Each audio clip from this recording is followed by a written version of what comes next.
Hello, everyone, and welcome to Truckee Talks. I'm Ted Owens with my annual discussion about the weather and local history with my guest this evening, Mark McLaughlin. Mark, welcome. Good to see you again. Thank you, Ted. It's always a pleasure to be here. Well, we have a lot to talk about. I think first off, what most folks would want to hear about right off the bat is how did your feelings this time last year about what the weather was going to be compare to what actually happened? Well, I think I said last year the fact that we were out of the La Nina was dissipating and there was no El Nino building, so there was no oceanic signatures, that we would be in a situation that we had a good chance of just having a normal winter. And I was so wrong. Yeah. But you're still working. That's I was good. so wrong, yeah. Well, you know, since you mentioned El Nino and La Nina, those events, could you describe for me and the folks at home what the differences are between the two? What do they do? How do they affect our region? Very simplistically, the El Nino is it's an oscillation, atmospheric and oceanic coupling that tends to create a strong subtropical flow of moisture into California and into the Southwest. La Nina is a cooling of the sea surface temperatures in the Pacific. That tends to create an enhanced flow in the Pacific Northwest. Right now, we are in between. It is called ENSO neutral. The El Nino, it's really called ENSO, meaning El Nino Southern Oscillation. It's part of that atmospheric pressure change, a seesaw effect between over by Australia and off the coast of northern South America. So we are now, once again, very much like last year, there's no strong dynamics in the ocean to help long-range forecasters make a confident forecast, long-range outlook for this winter coming up. Basically, NOAA, the National Oceanic Atmospheric Administration, has just released their forecast for this winter. High variability and very much a sequel to last year, which doesn't necessarily mean that we're going to be record dry in California and in the Pacific Northwest, but it does seem to be stormy and very cold in the northern central part of the country and in New England, and also some cold waves in the deep south, and also possibility of enhancements of some nor'easters for the middle Atlantic coastal cities. So there's a lot of activity, and once again, we're caught kind of in that ambivalent zone where really it's going to be hard to say. I was mentioning to you before, there are these other oscillations. Everybody is very familiar with El Nino and La Nina. It's made headlines for the last 2 decades. However, this year we are experiencing this, the Madden-Julian oscillation, which tends to, and it doesn't have the kinds of impacts or the strong signatures on patterns. Does this oscillation occur in a particular place? No, they're all global. But people want to know how it affects my part of the world. Mm-hmm. These are very large in aerial extent, these kinds of things, large swaths of atmosphere. We're talking hemispheric things, and it's a very big picture. And we've really kind of identified some of the strong influences that come from a strong El Nino or a strong La Nina. It really does come together, but we're right in that nebulous point, and so we have this Madden-Julian oscillation, which the forecast from that has been that there is a better than even chance, or I shouldn't say that, not a better than even chance, but a better chance this year than has been for the last several for heavy extreme precipitation events in the Pacific Northwest region. And then there's also this Arctic oscillation, which affects the blocking high pressure over Alaska, which tends to dramatically affect the weather in the northern tier of the United States and over towards New England. So there's a couple of things in play here, and this Madden-Julian oscillation really only comes to fruition or identifies itself, and it's very vague. It's almost you see it after what it has really done, and it really only becomes a player when we are in that ENSO neutral phase where there's no strong warming, sea surface temperature warming, and no real dramatic chilling, even though now, since through the summer... Now, that's where we are right now. That's where we are right now, and through this summer, the sea surface temperatures have been rising, mostly due to solar from the summer, but is projected to continue on to a very weak El Nino condition next spring. And the Climate Prediction Center for the U.S., which is a different outfit than NOAA, who uses more oceanic, they have predicted that we're looking like normal average precip, above normal in temperatures, and of course these are long-range forecasts, and it looked like enhanced precipitation or above average precipitation next April, May, June, and July, which I don't know what that really means. June and July, we're basically dead in the water, you know, as far What as it sounds storms. like to me, though, and correct me if I'm wrong, with a lot of the oscillations you're speaking of and things that are occurring out there around the globe, you would have a better picture perhaps this time next year about next winter's predictions than you have about this year's, because we're in kind of, things are in play right now. We're in that nebulous middle zone. Yes, that's true. However, very weak to lightly moderate El Niños and La Niñas do not create that same dramatic trend if they're not really strongly developed. Now, we've come out of some really tremendous pendulum swings in the ocean in the last 20 years. I mean, we had the 1982-83 El Nino. That was the biggest in 100 years. We had the 97. That was the biggest in 100 years. It didn't give us the same kind of weather ramifications, even though we were like 160% of normal. It wasn't like 83, where it was 200% of normal and floods and things all around the planet. So Now, is that something that's only because we are paying attention to this warming of the oceans now, but we didn't have the capability of monitoring that 50 years ago, so it's really just, how do we know if it's a 100-year event? right. Before the satellite and before we started getting more buoy systems and observations from both the atmosphere, radio sondes, all these things, it was very anecdotal. Fishermen would say, we're bringing in tropical fish, or this, that, and the other. It's been going on for a long, long time, millennium. You know, I mean, it's been going on for a really long time. The data are better. The computers are faster. And, Well, since you brought high tech into it, you know, I think I'd kind of like to bring up the Farmer's Almanac. oh, geez. And I've read it, and Okay. I've seen what it's predicting. I'm kind of curious what your thoughts are on that publication. Well, we were talking about this. It's a folksy, You can go ahead. You can go ahead and say what you said before we were on. publication. That it is. But a colleague of mine, Jan Null, who's a meteorologist in San Francisco, Golden Gate Consulting Services, he did an analysis of last year's predictions of precipitation events for the Northern California, Pacific Northwest region, and he correlated everything with what the prediction was by the Farmer's Almanac and what actually occurred, and their accuracy rate was 23%. Batting 230, not particularly Not good. that good. Well, if you're a batter in the World Series, that's pretty real good. Yeah, But that's true. Now, you're also, in addition to being a weather historian, you're also a historian of the local region, Lake Tahoe. You've got a couple of books out. I always love the Sierra title. Stories, True Tales of Tahoe. And there's volume 1 and volume 2 Volume 1 of and that, volume and those 2. are on the bookshelves here in town and around the lake and what have you. I think that we'll probably put a banner up also on the screen in a moment that'll tell the folks at home how you can get in touch with Mark or his webpage and order those books if you'd like. What have you been up to? Any new books? Or are you still working on your train book? Still working on it. It's in the chute, but just came out. One of my jobs is I work for the Alternative Energy Institute. I'm the lead writer. We are a nonprofit educational organization based at Lake Tahoe. And that's what we're going to be getting into in the second segment. Yes, yes. And that's been taking up your time. So That took up the last year and a half. So I'm kind of wondering, there's a bet here, $20, say, I don't know. Either you can, I'll give you your choice. You can finish the train book by this time next year when we do this again, No or problem there. what about weather predictions? What do you think? For next year? Yeah, for this year. winter coming up? Yeah, $20, friendly All right. bet. I say it will be wetter than last year. Okay, you're choosing weather, so it'll be wetter than last year. We were, what, 55% of normal last year, 60? Reno came in at 23%, the driest in history in 138 years of record. The Tahoe Basin's running at 50%, and Randall Osterhuber at the Central Sierra Snow Lab came in at 73%. And see, that's the thing you got to be really So what do you think? careful. What do you think? These are all microclimates. Each one of these is a different hydrologic region and a different climatic zone. And so not one prediction will encompass all of them at all. So let's bet on your train book.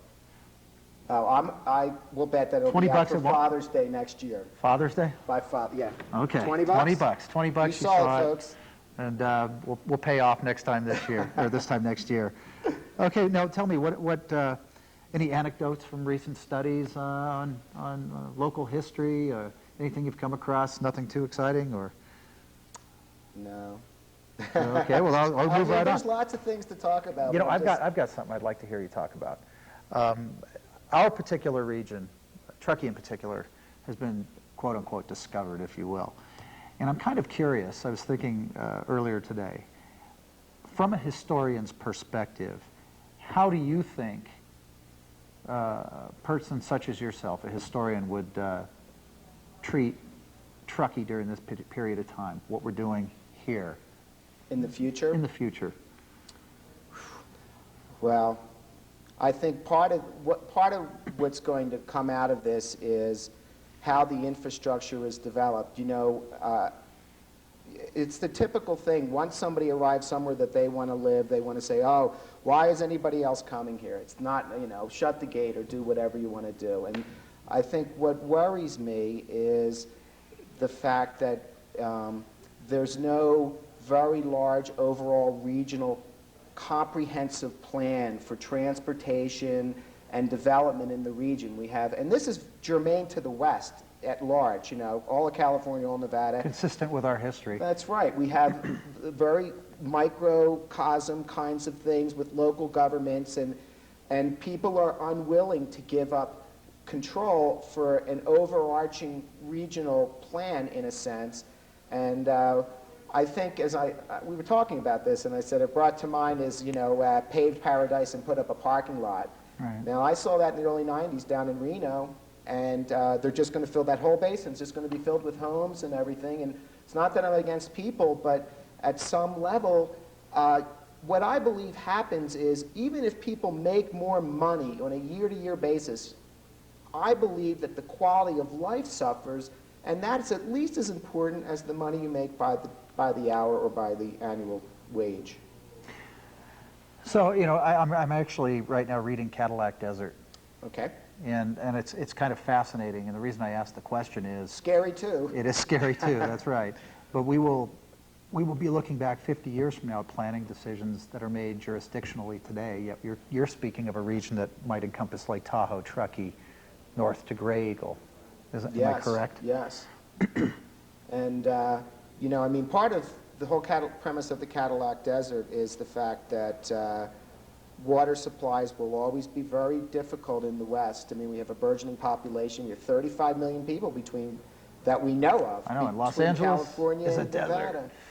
It's built in Yeah. the desert. Yeah. I don't mean to cut you off, because I know how you can go, but we only have just a moment here. So Okay. I would just like to, once again, tell the folks at home, we'll be back in a minute. We're with Mark McLaughlin, the weather historian, and if we could, maybe throw up onto the screen his webpage address and phone number if you'd like to get in touch with Mark to discuss any weather-related issues or local history issues.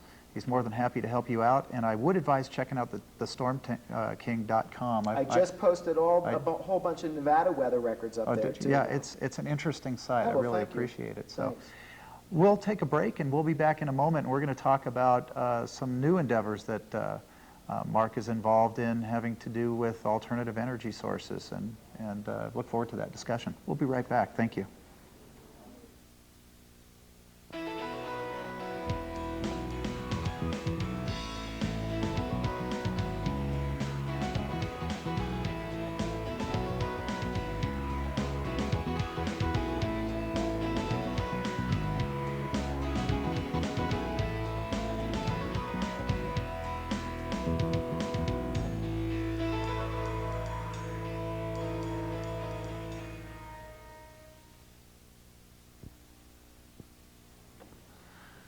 Hello and welcome back to Truckee Talks. I'm Ted Owens with Mark McLaughlin. The last segment we finished was weather related and a little bit of history and a nice $20 bet.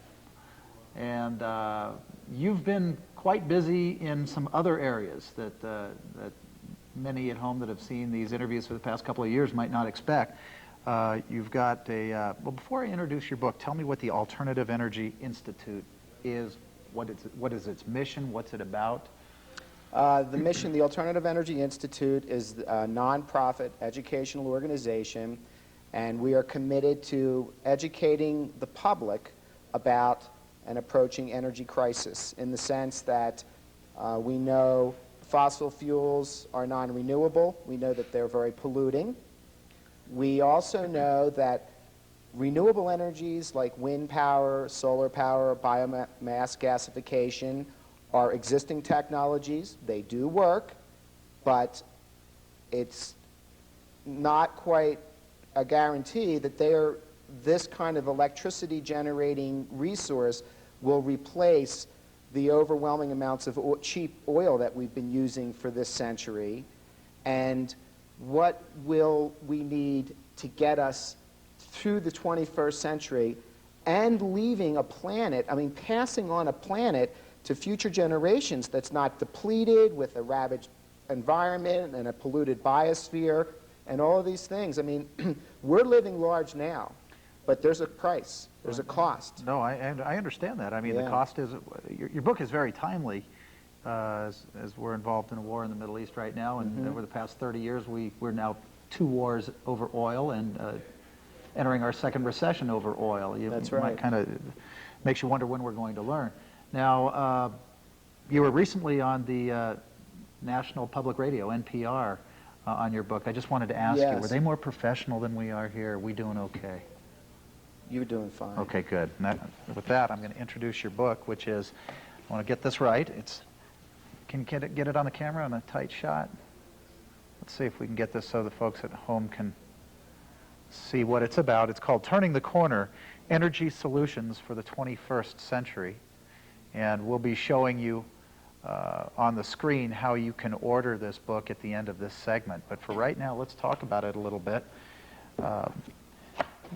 One of the things, and I'm going to use the table of contents here, Section 1, Future Shock, the Coming Energy Crisis. That's kind of what you were just speaking of. Could you elaborate a little bit more on that? Well, it's about trying to understand. We have the entrenched fossil fuel industry, and, it was just last year that California specifically was having this electricity crisis. Now, California dug a hole for itself. Not even last year. That was this year. That was that's 5 months ago. It just hasn't been in the news lately. Yeah. Yeah, that's right. It was just earlier this year. That's right. And part of that was a variety of different things had all come together for them. But the fact is, we're talking about the revival now of nuclear energy. You hear people starting to say, well, geez, nuclear energy works. It creates electricity. It doesn't contribute to greenhouse gas emissions. Important things for the global international community now is these emissions. But the fact is, it is very expensive. It is not an economical source of power in the long run because they're very expensive to build. It takes 10 years to find a location, permit it, and construct a nuclear power plant. And what we don't want to have happen in an energy crisis is have federal or state agencies speeding up that permit process. And cutting corners and things of that nature. That's right. Exactly right. And many people don't want to be them near their house. That's for sure. There's a lot of open area. But it's this whole thing. And basically what we're trying to do at AEI is what the institute is called, Alternative Energy Institute, is basically get the people to know, and I'm talking about grade school children, high school children, everybody who is going to be living on this planet and be dealing with these types of situations that are slowly approaching. We're coming to a very important time where we are going to make decisions now that affect generations down the road and also will affect our own lives as we go on. Now, is this what you're talking about in your section titled, what is it, The Wolf is at the Door? Yes. The time is coming to make a decision. And really one of the things, why I said that the wolf is at the door is because people have been talking about running out of oil for a long time. And that's crying wolf because it doesn't seem to have occurred. But there's only so much oil, and in any finite resource, you can only produce so much of it before you've reached the halfway point, and from that point on, it will slowly ramp down. Now, I've done the research. There are many experts out there that say the oil will be reaching this, what they call the midpoint of depletion, in the next 5 years. And then the optimists say, no, it won't happen until 2020. Either way, we're looking at most likely within the next 10, 15 years, maybe sooner, that they will not be able to meet the global demand of oil. And we know as well as anybody what happens to when the demand for a commodity exceeds supply, the price goes up. Mm-hmm. And when it comes to oil, and the United States, with 4% of the world's population, takes 25% of the oil, what about China, who wants oil for their vehicles? Or, oil, one thing you have to understand, oil is at 97% of its used for transportation. Right. We're generating electricity with coal, nuclear, hydro, and now natural gas. One of the problems with the natural gas is it's the cleanest burning of the fossil fuels, but there's not enough of it. I read George Cheney's 2001 or 2002 long-range energy plan. Mm-hmm. They don't talk about natural gas very much at all. Now, in terms of renewable energy sources, mm-hmm. You talk about it being a traditional bridge to an alternative future. And explain that to me. Wind power's been around for 5,000 years, 6,000 years. They've been using wind to crush grain, mill wheat, pump water out of the ground, a variety of things. Technology exists. That is becoming very, very, but the turbines that they're building today is not like your old Dutch windmill. These things are as tall as the Statue of Liberty, and they really put out a lot of juice. Solar panels, that's the most efficient and most cost-effective. And one thing for renewable energy, for competing with fossil fuels, and this is something that has to be said now because I might forget, and it's really very important. We always say you can't use renewable energy yet because it's too expensive. Fossil fuels are cheaper. Yes, but fossil fuels create, the number that I've seen used is $100 billion a year is what it cost us in health costs due to air pollution from fossil fuels. That's $100 billion a year. Now, if you applied that penalty to gasoline and coal, it would make it more expensive. And if you rewarded clean, renewable systems for being clean and renewable, the price parity would switch immediately.